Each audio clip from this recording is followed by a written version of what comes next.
Notre invité de ce lundi 19 février, c'est Saourou Sène. Bonsoir Saourou Sène. Bonsoir Moustapha. Vous êtes le secrétaire général du SAEMS, le SAEMS qui était parmi les syndicats qui ont organisé cette fameuse marche de vendredi dernier. Tout à fait. Ce qui a étonné l'opinion, c'est la grande mobilisation quand même. Comment expliquez-vous d'abord cette mobilisation?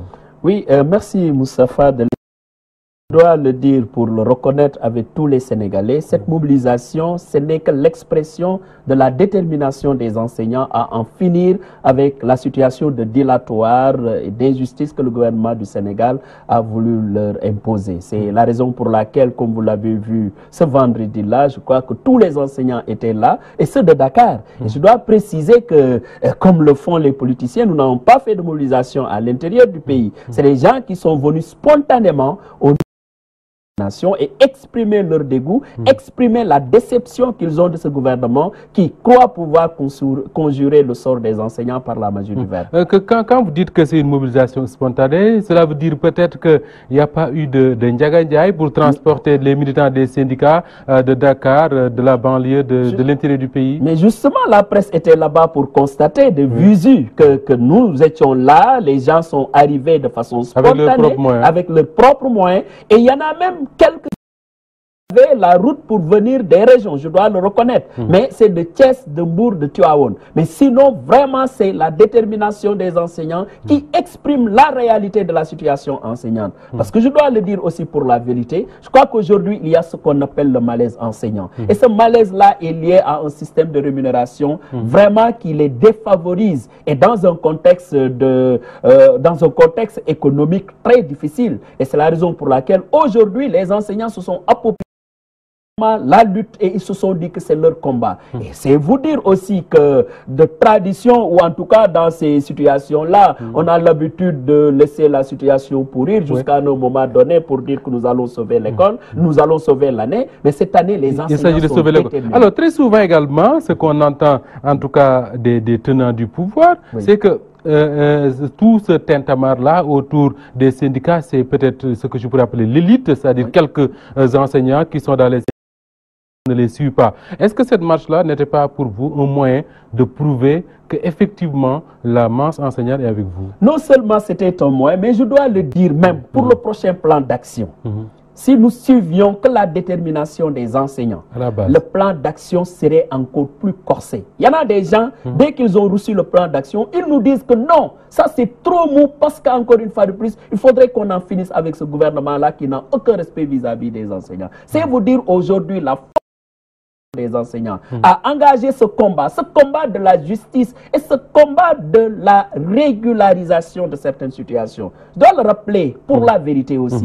Nous avons signé un protocole d'accord avec le gouvernement du Sénégal, jugé réaliste et réalisable depuis en 2014. Et dans ce protocole d'accord, il y a une question qu'on avait omise parce que c'est la question du système de rémunération pour laquelle c'est le régime même qui avait dit et vous nous avez dit que cette question agité un peu avant l'arrivée de l'actuel régime. Bien avant, parce que c'est en 2012, quand ce régime venait d'être mis en place, qu'ils nous ont indiqué qu'eux-mêmes, ils ont constaté le déséquilibre qu'il y a dans le traitement salarial. Et qu'eux, il fallait leur permettre de commettre un cabinet d'audit qui permet de voir la situation de façon objective et scientifique. Et à partir de ce moment, on allait vers les correctifs nécessaires. Et ce rapport-là a été partagé, remis depuis 2015 à M. le Président de la République. Et depuis lors, rien que du bavardage autour. Et c'est la raison pour laquelle nous avons même extirpé la question de l'indemnité de logement du système globalement, en disant que puisque c'est une question qui nous concerne, nous tous, agents de la fonction publique, en attendant que vous puissiez prendre vos responsabilités, voire même le courage politique qui s'impose, mais régler la question de l'indemnité de logement des enseignants en attendant. Vous l'avez dit tout à l'heure, il y a de l'injustice rémunération des agents de la fonction publique, mais on reproche également au gouvernement, au régime d'Abdoulaye Wade, d'avoir donné aux enseignants des indemnités auxquelles ils n'avaient peut-être pas droit. Je regrette de le dire, mais c'est ceux qui n'ont pas d'ambition qui ont cette vision-là. Wade a apporté, quoi qu'on dise, quelque chose aux travailleurs sénégalais. Et je le dis, s'il n'y avait pas cette petite augmentation sur l'indemnité de logement, sous Wade, et ensuite l'indemnité de recherche documentaire et de surcharge horaire, ce serait encore catastrophique pour les enseignants. Et je le disais tout à l'heure, si vous voyez la mobilisation, la détermination des enseignants, mais parce que cela n'est que l'expression d'un malaise qui est là et qui est devenu chronique et pour lequel malaise, il va falloir faire face. Aujourd'hui, nous n'avons d'autre choix que de faire face à ce malaise enseignant-là. Parce que je dois le dire aussi, nous n'allons pas quitter le système. Nous resterons enseignants parce que nous avons choisi d'être des enseignants. Mais c'est dans ce métier d'enseignant que nous allons nous réaliser. D'accord. Alors, avant la marche de vendredi, il y a avec les autorités, notamment avec le chef du gouvernement, Mohamed Boun Abdallah Dionne. Est-ce que vous pouvez nous faire le point sur ces négociations-là? Qu'est-ce qui a été dit? Sur quel point vous êtes tombé d'accord avec le gouvernement du Sénégal? Je dois le dire pour la vérité.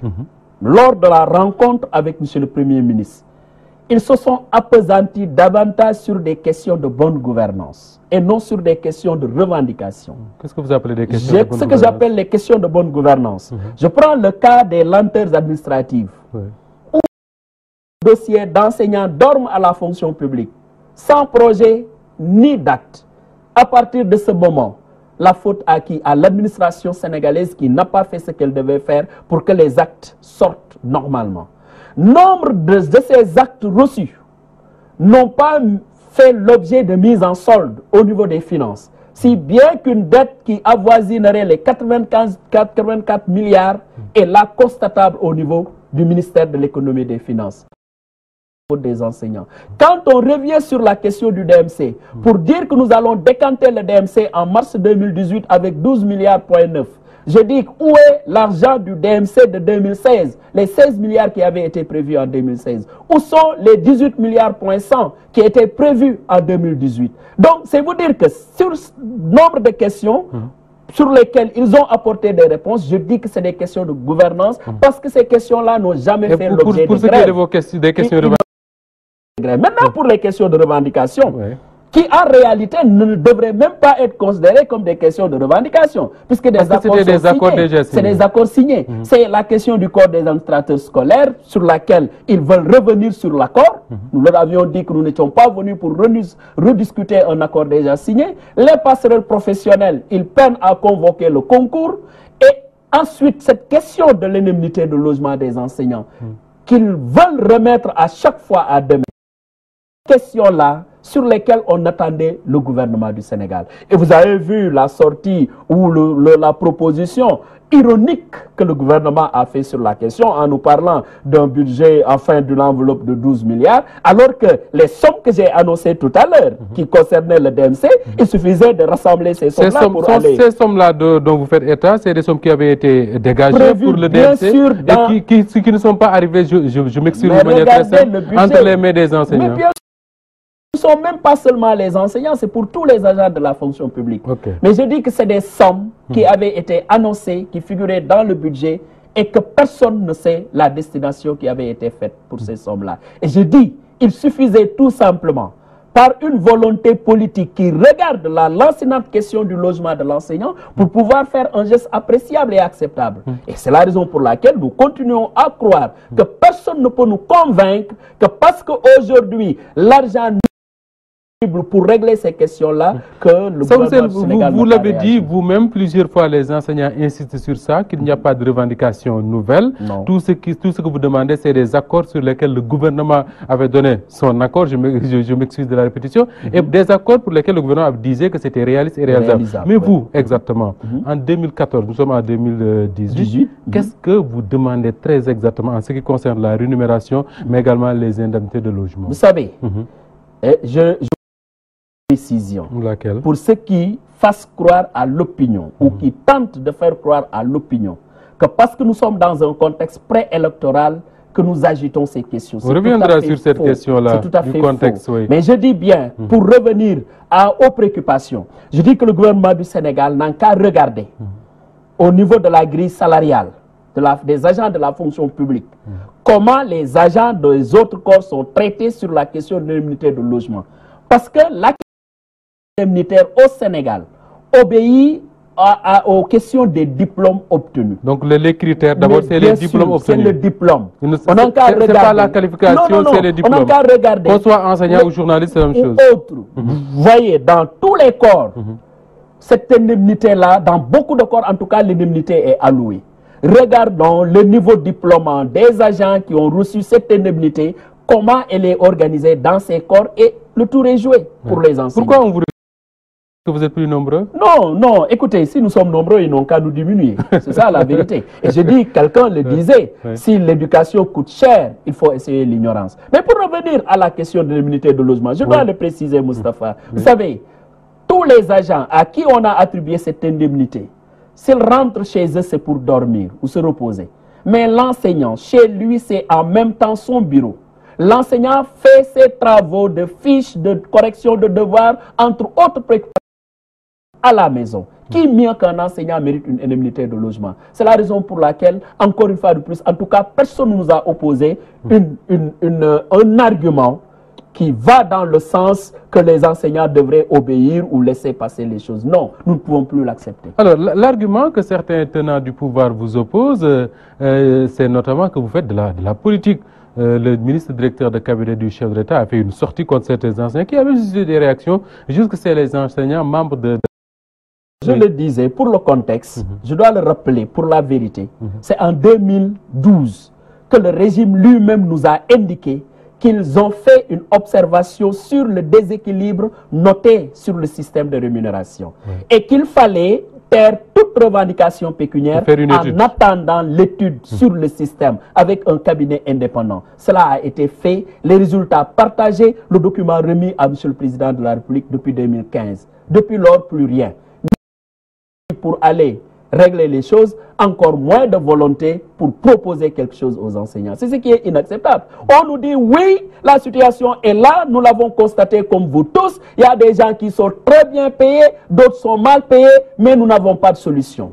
Ça, c'est inacceptable pour un gouvernement. Il faut qu'on trouve la solution parce que vous avez été élu pour trouver des solutions. L'autre élément, vous savez, sur la réaction des uns et des autres, dès que la personne parle, on l'identifie déjà. Capable devant tous les Sénégalais de dire que je suis le souk de tel, pour qui connaît l'expression souk, ce que ça signifie, je crois que celui-là ne méritait pas d'être répondu. Parce que lui-même, il exprime son caractère irresponsable. Je dis bien, l'enseignant mérite un autre regard que celui de Maître Youm.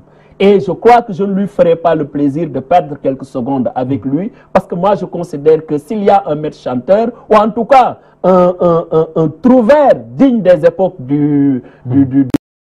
c'est lui. Parce que, quoi qu'on dise peut-être, il doit son salut à un Macky Sall qui a été élu président et qui par décret l'a nommé quelque part. Alors, voilà un avocat que personne n'a vu gagner un procès. Vous dites. Et donc, vraiment, encore une fois de plus, c'est regrettable qu'il y ait des hommes de cette nature-là qui sont au palais présidentiel. Alors, vous le dites vous-même, le gouvernement fait la sourde oreille, ou en tout cas peine à prendre en charge vos revendications, c'est le constat. Les enseignants, leur marche de vendredi l'a montré. Poursuivre le combat. La question que je me pose moi, que beaucoup de Sénégalais, notamment les parents d'élèves se posent, c'est finalement où allez-vous avec l'école, avec les enfants? Oui, je crois que c'est une question qu'il va falloir poser au gouvernement du Sénégal. Pour la bonne et simple raison, d'abord que c'est le gouvernement qui a la responsabilité, l'entière responsabilité de l'éducation dans notre pays. Nous, sur ce plan-là, nous ne sommes que des travailleurs qui avons des problèmes avec notre employé qui est le gouvernement du Sénégal, qui a ne respecte pas. Je dois le rappeler aussi. Mais je dis bien que le gouvernement renoue avec sa stratégie de l'époque. Laisser pourrir la situation, aller vers la stigmatisation des enseignants, la diabolisation et peut-être plus tard les menaces de radiation ou de réquisition. Mais cette fois-ci, qu'ils se le tiennent pour dire nous sommes prêts à tout. Parce que quand même, c'est même notre religion qui nous recommande cela. Dans notre religion, en tout cas pour les musulmans, on vous dit que justice, il faut l'enlever de votre main. Si votre main ne peut pas l'enlever, il faut le dire jusqu'à ce que tout le monde sache que toi, tu n'es pas d'accord pour cette injustice. Si cela ne peut pas le régler, peut-être vous allez le sentir dans le cœur, mais encore une fois de plus, nous sommes des organisations déterminées. Certains vous reprochent de faire de la politique, justement parce qu'il y a cette phrase-là qui est sortie, vous l'avez dit même tout à l'heure, hein, vous l'avez également dit lors de votre match, que vous êtes prêt à en finir avec ce gouvernement. Mais écoutez, est-ce que ce n'est pas ça le discours politique? Non, ce n'est pas, quand je dis pour en finir avec le gouvernement du Sénégal dans la question de l'éducation, pour les préoccupations éducatives. La preuve, si aujourd'hui le gouvernement réglait ses préoccupations, notamment s'il faisait des propositions concrètes et acceptables pour l'indemnité de logement, vous ne nous verrez jamais sur le champ politique. Nous allons les laisser faire ce qu'ils savent faire, parler aux Sénégalais en vrai tout comme en faux. Mais ce ne serait pas notre problème. Aujourd'hui, si le problème est réglé, vous verrez que nous n'avons pas de pouvoir politicien. Et moi, je considère même que ceux qui le disent, c'est ceux qui sont en manque d'arguments, qui n'ont rien à dire devant la vérité exposée par les enseignants et qui, comme de tradition, disent que oui, il y a une main derrière. On a appris qu'à Thiès même qu'il y a un homme politique qui était derrière nous, un homme d'ailleurs que nous n'avons jamais vu. Et certainement, peut-être demain à Kaolack, s'ils verront la grande mobilisation de Kaolack, ils diront que c'est elle. Kaolack, c'est quand? Encore. Kaolack, c'est pour l'autre jeudi, le jeudi prochain. Au premier. D'accord. Après les marches, il y aura d'autres choses certainement. Mais à côté des marches, je rappelle aussi aux enseignants, le boycott des évaluations standardisées, des compositions, des cellules d'animation pédagogique reste de vigueur.